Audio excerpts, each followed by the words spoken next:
This year, we started with Indianapolis and we're working our way down. We'll say it's because I wanted to get to Altoona quicker because I always want to get to Altoona quicker. Part of that was also, maybe a little bit of scheduling conflicts and different stuff. But I'm happy that we're in Altoona, bringing back Jon Mozes. That's no H, and at spelled with a Z from the at Altoona Curve. Jon, how you doing today, brother?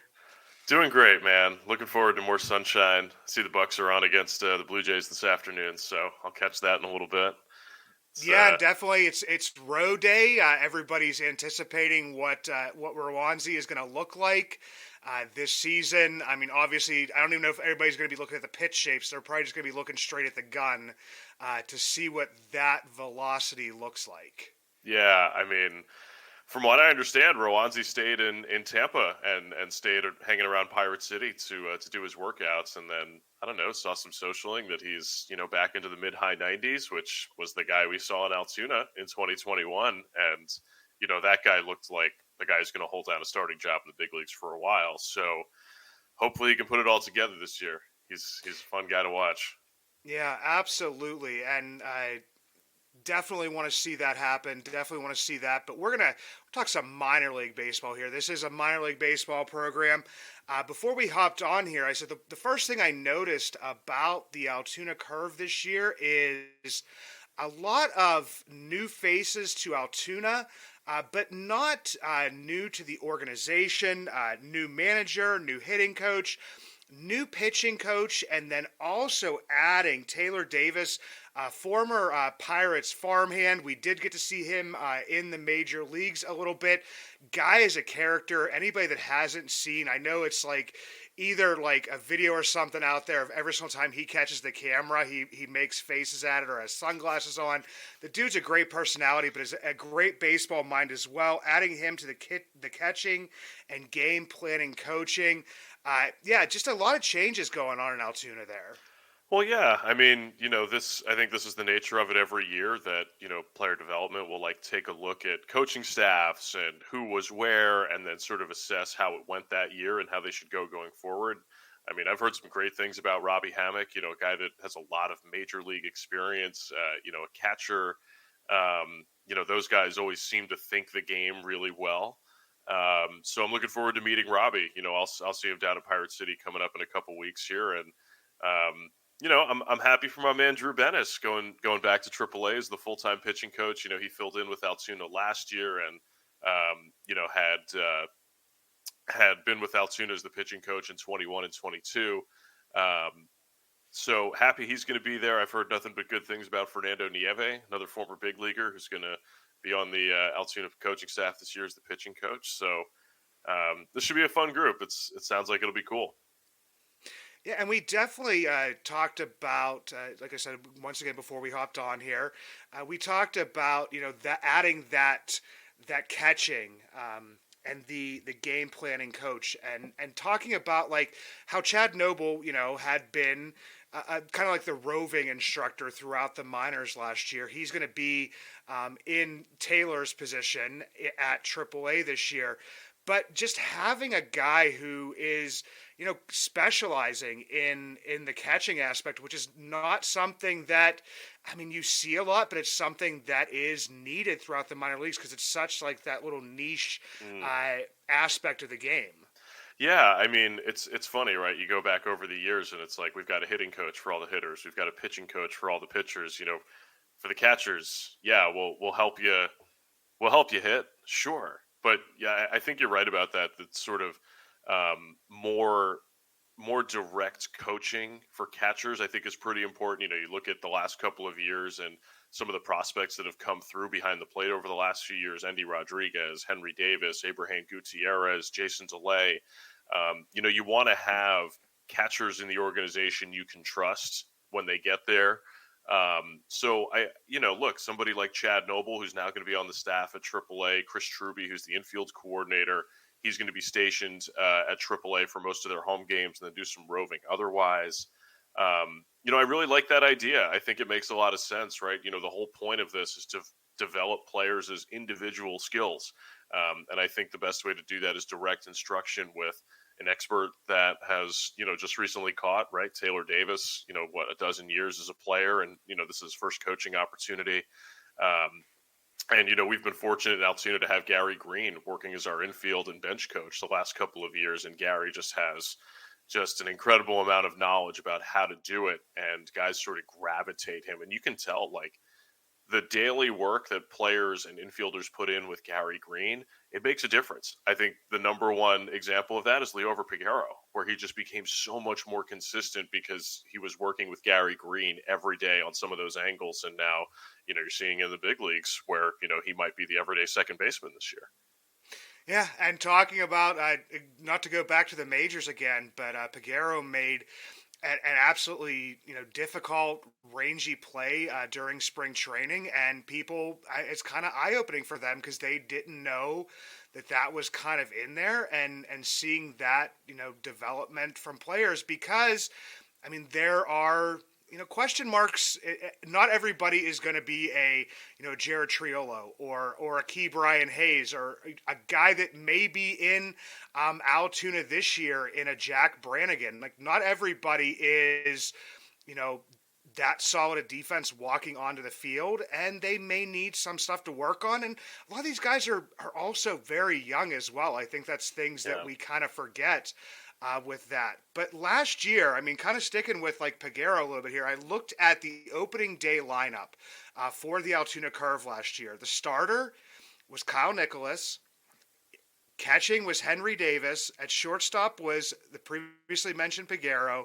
And on the bench was Joshua Palacios. And this is something we talked about in the review for last season, was that the number of guys that started out in Altoona and either made their major league debuts, or for in Peguero's case, like his he had the tiniest of cups of coffees in the major leagues, but had made it the way from Altoona the whole way to the majors last year. So, I'm going to put you on the spot here right away, Jon, a little bit, is, guys that could potentially be on the Altoona roster this year. Obviously, rosters and assignments haven't been made, but a guy that could possibly, make a jump, or a guy that maybe finished the year in Altoona last year, and we may see their major league debut this season. I think the number one for that is Paul Skeens. It sounds like Skeens is probably on track to start at Double-A this year, which I'm pretty fired up about. I'd love to watch that guy in person. It's really impressive stuff, even though it was only 3 innings or whatever with Altoona last year. I think he's probably the most likely guy that could sort of make that jump from Altoona to the major leagues this year. But there is so much depth in this starting pitching staff. You're looking at, let's remember, these are guys that are very young. Anthony Solomito just turned 21 last year during the season. Bubba Chandler turned 21 last September. Those two guys are probably there. We'll probably see a full year and of Braxton Ashcraft. Kraft was coming back from Tommy John last year, so sort of limited to 2 and 3 inning outings as they tried to rebuild that inning count for him. And the stuff looks incredible. He's got 2 major league weapons with the curveball and the fastball in the mid 90s. And then you add Sean Sullivan and Thomas Harrington, and you're looking at 6 guys that are going to give you a chance to win every day to start the season in Altoona. So I think the starting pitching is probably the story early in the year. And, on the position player side, it's sort of tough to say, right? There's a lot of guys that are sort of in that infields group right now in Pittsburgh, because you got to figure out sort of what second base looks like and how that trickles down. But Sung-Chae Chang is a guy that could play his way into a major league role this year with his speed and his ability to get on base. And, he can play short. I'm sure he'll get some reps at second base this summer as well. So he'll sort of have some of that versatility when he gets there. Yeah, it's definitely, that's what I was talking about, was the formidable, is what I called it, the pitching staff. There's just a lot of guys that can be there. And I think we even talked about this in the preview last year. I did go back and listen to that this past weekend. It's just that if a guy starts in Altoona, and even sometimes if a guy starts in AAA, and you would think they would be at the majors, don't really see that as like a failure. It's kind of a good thing that you have so much depth. And then also, I mean, Ben Charrington, since he's been here, has talked about giving the guys like, I don't know if it was like, he talks about like, it's almost like a plane. I don't know if it was like having the runway to kind of take off and then like the landing strip to land in a spot and be successful. So, Mm. I mean, if a guy's been in Double A for all of last year, it wouldn't be a bad thing for him to start the year in Double A again. A lot of times people would say, "Oh, that's a repeat," but for Charrington, a lot of times it's come down to depth, and it's also come down to letting a player start a year with success. Mm. Before they move on to the next level. So I definitely don't see it as that. A lot of people are probably looking for, some pretty quick call ups from Altoona. Jared Jones was a little bit of a surprise for me last year. Might have been because of some injuries at the major leagues, AAA, but definitely showed out there. But I mean, I could see some guys taking some big steps forward. So if you had to, kind of see like a guy, looking the other way.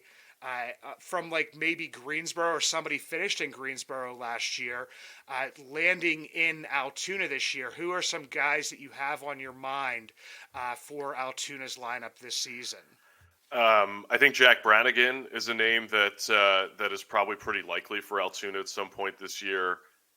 Jackson Glenn's probably going to be back. I mean, he looked great with the Curve a year ago.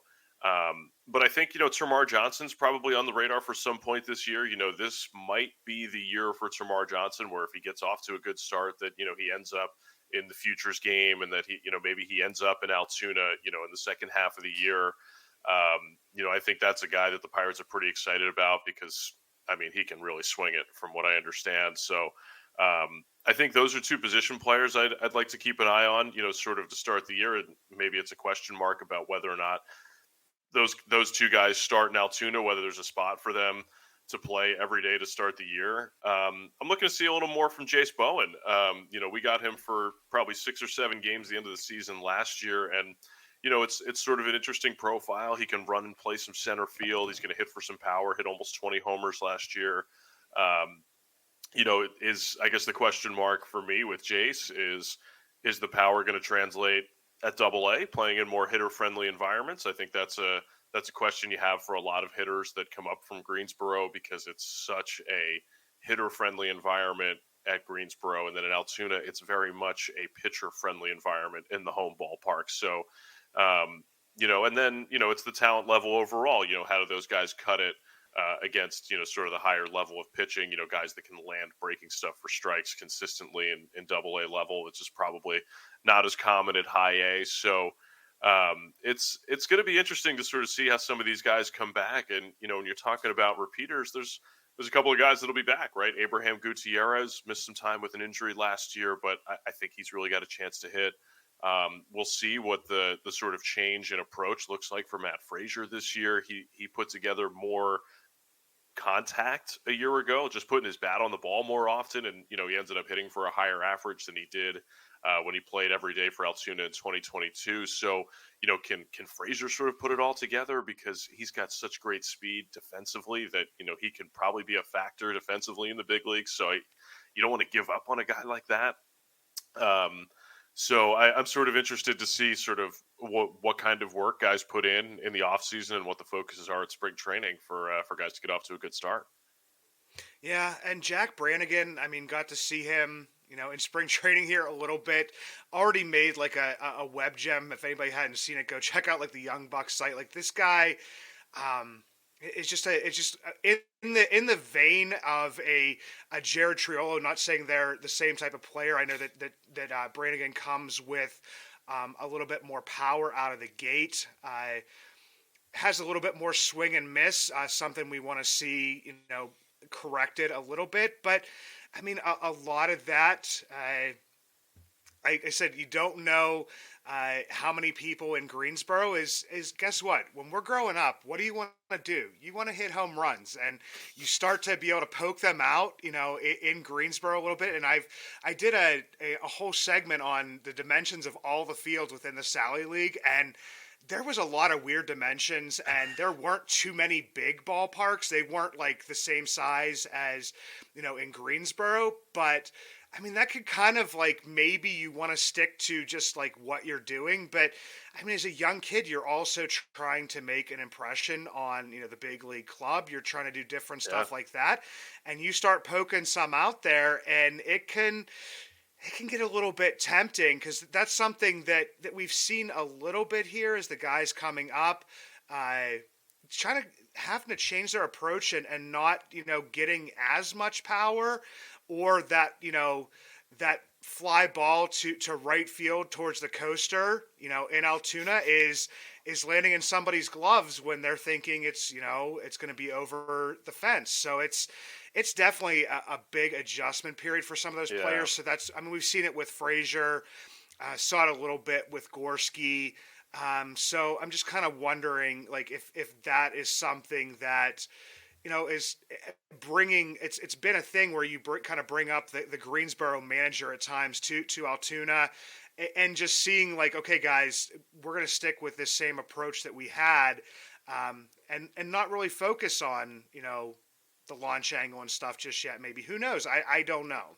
Yeah, I mean, I think it's a good adjustment for hitters, right? Because, when you play in the major leagues, you're going to play in a hitter friendly environment, right? Like you're going to play games at Coors Field in Colorado, or you're going to play games at San Diego at Petco Park, which is a, very pitcher friendly environment. So, I think it's a good lesson for hitters that they learn as a minor leaguer that I have to stick within what I do, regardless of what building I'm in. I have to play to my strengths every day. Absolutely, and here's the and you missed Great American Small Park, as I call it, in Cincinnati. I Yeah, mean, there you go. Right, Cincinnati. it's just another one that yes, I mean it's basically staying true to who you are and maybe being able to adjust when you're playing at certain places. But I mean, honestly, it's. I think that a lot of times we're just like, oh, it's development is not linear. It's not easy, Yeah. and it's definitely something that people can. I mean, take steps back and be able to adjust and maybe move forward. But I mean, it's going to be an interesting season in Altoona this year. I mean, especially for me, I'm trying to think if I don't know if I'm gonna be able to get out there to get the Paul Skeens bobblehead. I mean, believe me, I definitely do want it. Uh, but it's gonna be a year of pushing towards Indianapolis. But I mean, like you said, as the top prospects have kind of made it to the majors this year, it starts kind of a little bit of a backlog. But that's not a bad thing. And you mentioned like players like Termar Johnson and players that we're gonna get to see. And I mean, the one for me that definitely, I mean, something that Ben Cherington has done is if a player is added to the 40 man, and you mentioned like in a Chang, and in an Ashcraft, he's not afraid to make that leap and sometimes over AAA. Mm. I'm just kind of wondering your thoughts on that John, of just like the leap from Double A to the majors. It's something that Ben Cherington has done. Uh, I don't know if that's a good thing, a bad thing, or if it's just something that's part of the discussion point. I mean, look, I think the leap in play is significant. From a pitcher's perspective, at Double A, one of the benchmarks is being able to land breaking stuff to both sides of the plate as a starting pitcher and commanding your fastball to both sides of the plate, and then showing a third option. If you're going to be a starting pitcher, whether that's a changeup, a split finger, a cutter, whatever. Um, but the consistency level is so different in the major leagues where those guys do those things every day, no matter what. You might see it, good for a week or 2 weeks or so when a guy is playing at Double A, but the guys that get promoted out of Double A quickly are the guys that are consistently great with their tools immediately. I thought there was a chance Liover Peguero was going to be that kind of guy where he just hit his way out of the league, and then opponents made an adjustment to him, and down the stretch in 2022, he sort of had a tough year adjusting to how pitchers were dealing with him, and then he shows up as a repeat in Altoona in 2023, and he bumps his walk rate by like 10%, which is huge. Because Leover is up there trying to swing, right? Like he's up there trying to hit the ball, which is okay. That's his strength. That's his approach. That's how he wants to play the game. But, he started to become much more selective at the plate. He became so much more consistent in his ability to recognize spin that he stopped swinging at pitches that were just not strikes in the first place. That was sort of what hampered him in 22 with Altoona. So, it once you get to double A, you sort of get identifying markers from your opponent about where the holes in your game are. And then it's about how consistently can you close up those holes. And, I would say that is probably the biggest difference between playing at double A and playing in the big leagues. So that is a huge jump, right? To all of a sudden become somebody that can consistently cover up their own weaknesses in their game so that they don't hurt them on the field. You know what I mean? No, absolutely, definitely. It's. I mean, baseball is not easy, man, and I'm not going to make it easy for you here at the end. I need, and I did this. I did this to Jack McMullen from Indianapolis as well. I'm looking for one hitter and one pitcher, and you can't say Skeens because I don't know how long he's going to be in Altoona, but just one pitcher and one hitter that you are looking to. I wouldn't say break out, but you're looking for like some very strong seasons from this year, and that you're keeping an eye on from the get go. I think on the mound, it's Bubba Chandler. I'm telling you, man, like the fastball that he showed at the end of the season in his one start with Altoona, like that's the type of elite grade fastball that plays in the big leagues. And he showed the ability to land his breaking ball for strikes and command everything to both sides of the plate. I mean, he was not a good pitcher the first half of the season last year at Greensboro, and then he was pretty outspoken about it, about how he took his time during the All-Star break last year, and just sort of said, okay, I have to go full speed into this, and had a much different mindset, and that sort of allowed him to take off in the second half. I'm looking to see that come back, right? Like, is that mindset back to start the year? Because if it is, with the type of tools that he has, he's flying out of double A in 2 months. You know what I mean? Like, he's got the type of stuff that will play in the big leagues pretty soon. On the hitting side, who's my breakout guy? I've heard very good things about Trace Gonzalez. I haven't seen him yet. That was somebody that Calix Crabb, our manager last year, was pretty excited about, thinking that he had a chance to get to double A last year. It didn't end up working out that way. But I think that's a guy that's probably on the radar for us in Altoona this year. Trace Gonzalez, a little bit of a smaller guy, but apparently can really hit the ball out of the ballpark and hit the ball with authority. So, that's sort of what it comes down to in the first place, and we'll see if the other tools allow him to have success in Altoona.